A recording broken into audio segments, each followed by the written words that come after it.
I've watched people open their banking app the week after a raise lands, expecting to feel different and just feeling the same tight thing they felt the week before. 20% more on paper, and the number in their head about how broke they are doesn't move at all. I write scripts that dig into how people actually experience money, not how a budgeting app says they should, and this pattern shows up so often it stops surprising me.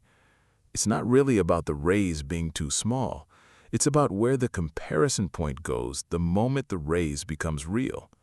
There's a specific reason the goalpost moves before the ball does, and once you see it, you start noticing it everywhere, not just in your own paycheck.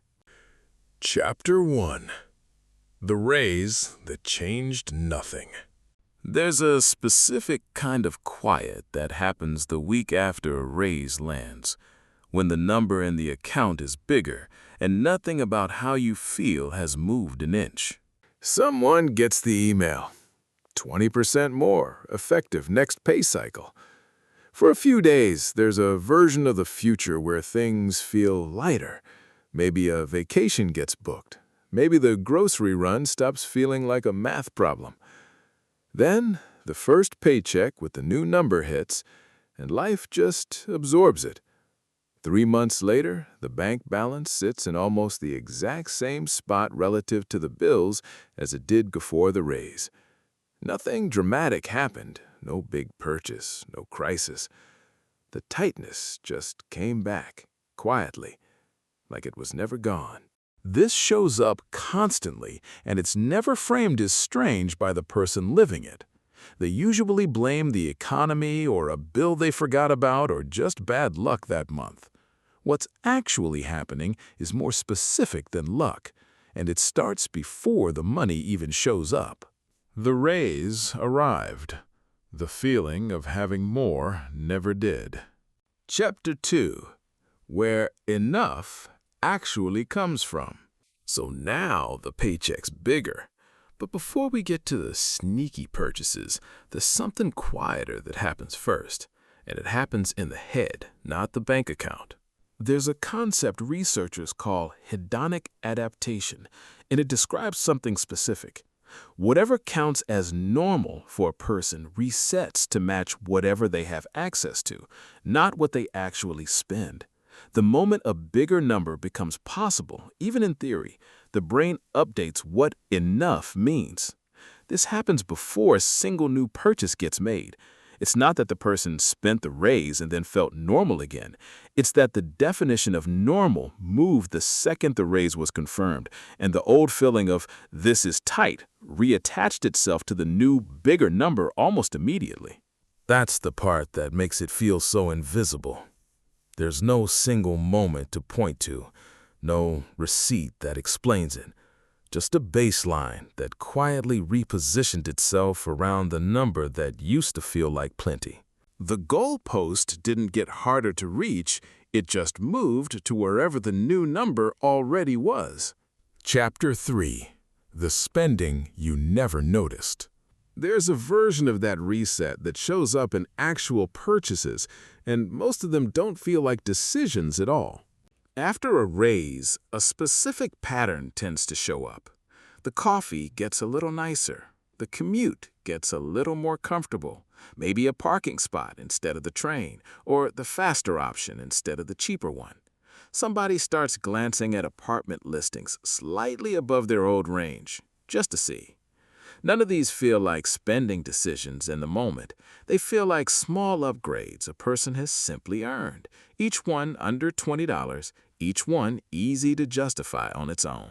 Stacked together over a few months, those small upgrades often add up to close to the entire raise, without ever appearing as a single line item anyone would call reckless. Nobody sits down and decides to spend the raise. It gets absorbed one small, reasonable-feeling choice at a time, and by the time 3 months have passed, there's no obvious culprit to point to. None of it looked like spending. All of it was. Chapter 4. The Number That Isn't Real. And that's assuming the full 20% ever actually showed up, which for a lot of people, it didn't. A 20% raise on a salary and a 20% increase in what actually lands in a bank account are two different numbers. Higher income often pushes part of it into a higher tax bracket. Withholding adjusts. Retirement contributions and benefit deductions, if they're set as a percentage, scale up automatically along with the raise. By the time all of that runs its course, the real increase in spendable cash is often closer to 12 or 14%, sometimes less, depending on where someone sits in the bracket structure. Nobody sees this breakdown unless they go looking for it. The offer letter says 20%. The paycheck says something quieter. The gap between those two numbers is real money that was never actually available to close the feeling of being broke in the first place, even before hedonic adaptation or upgrade spending get involved. The raise was smaller than it looked before a single dollar got spent. Kinda curious how this one shows up for you. If you've gotten a raise at some point in the last few years, what's the first thing that got a little more expensive without ever really feeling like a decision? If you feel like sharing, drop it in the comments. I'm genuinely curious whether the same pattern keeps showing up. Chapter 5. Who you're measuring yourself against. And it's not just the money that moves. Who someone measures themselves against tends to shift right along with it. A raise often comes with a quiet change in surroundings. A new title, a new floor, a new group of co-workers whose lifestyle sits a notch above the old one. Sometimes it's less direct. A friend group shifts, or someone starts noticing a different tier of house, car, or vacation as the new reasonable comparison. The old peer group, the one where the previous salary felt solid, gets replaced, almost without anyone choosing it. That new comparison point resets what doing fine looks like, the same way the internal baseline resets, except this one comes from outside. Someone can be earning more than they ever have and still feel behind, simply because the people they're now measuring themselves against are further ahead. The raise moved the number. It also moved the ruler being used to judge the number. Getting ahead of the old group and getting behind the new one can happen in the exact same month. Chapter 6. What the data actually says. This isn't just a pattern one person happens to notice about their own life. It's been studied directly. Researchers looking at income and life satisfaction over time have found a consistent shape to this. Satisfaction tends to rise with income up to a point, but the comparison a person uses to judge enough rises right alongside it, so the feeling of catching up rarely lasts. It's not that more money stops mattering, it's that the reference point for what counts as enough keeps recalibrating to match whatever income becomes available, which is close to the exact mechanism showing up in the raise itself. Seeing it in a study instead of just a paycheck changes how it lands. This isn't one unlucky person spending badly or bad timing with a tax bracket. It's a documented pattern that shows up broadly enough that researchers built entire studies around it. The gap isn't a personal failure. It's a documented pattern with a name. Chapter 7. The Bills That Were Waiting All Along. And underneath all of that, there's usually a list of things that were already sitting there, just waiting for the capacity to show up. Before the raise, there's often a running list. The car that needed a repair that got postponed. The credit card balance that got left alone because paying it down faster wasn't possible yet. The dentist appointment pushed back twice. None of these show up as new spending after a raise.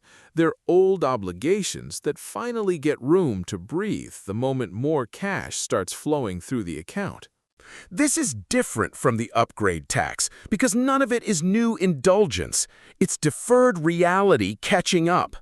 The raise didn't create these costs. It just removed the excuse that was keeping them frozen. And they land all at once, right when the new number was supposed to finally feel like relief. The raise didn't get spent on nothing. It got spent on everything that had been waiting. Chapter 8. Why it still counts. None of that makes the raise pointless. It just makes it a lot quieter than anyone expects it to be. Every piece of this happens at the same time, and none of it announces itself. The baseline resets before the money lands. Small upgrades absorb a chunk of it without ever looking like spending. Taxes and deductions shrink the real number before it even hits the account. The comparison point moves. Old obligations surface right on schedule. None of it is a single mistake. It's 5 quiet mechanisms running at once, and together they explain the entire gap between the number on the offer letter and the feeling of having more. Nobody plans for a raise to work this way. It just does, consistently, across almost anyone who gets one. Recognizing the shape of it doesn't make the money bigger. It just makes the feeling make sense. The raise was real. So was everything quietly standing in its way. If any of this made something click, or just made the last few months make a bit more sense, a like helps more than it probably should for a channel like this. And if you want more of this kind of thing, subscribing means you won't miss the next one. Now you know why the raise didn't feel like more. The next thing worth understanding is why the feeling doesn't fix itself even once the math is clear. So watch this video next to see why just budgeting better almost never closes the gap. I'll put the video up on the screen for you to watch next.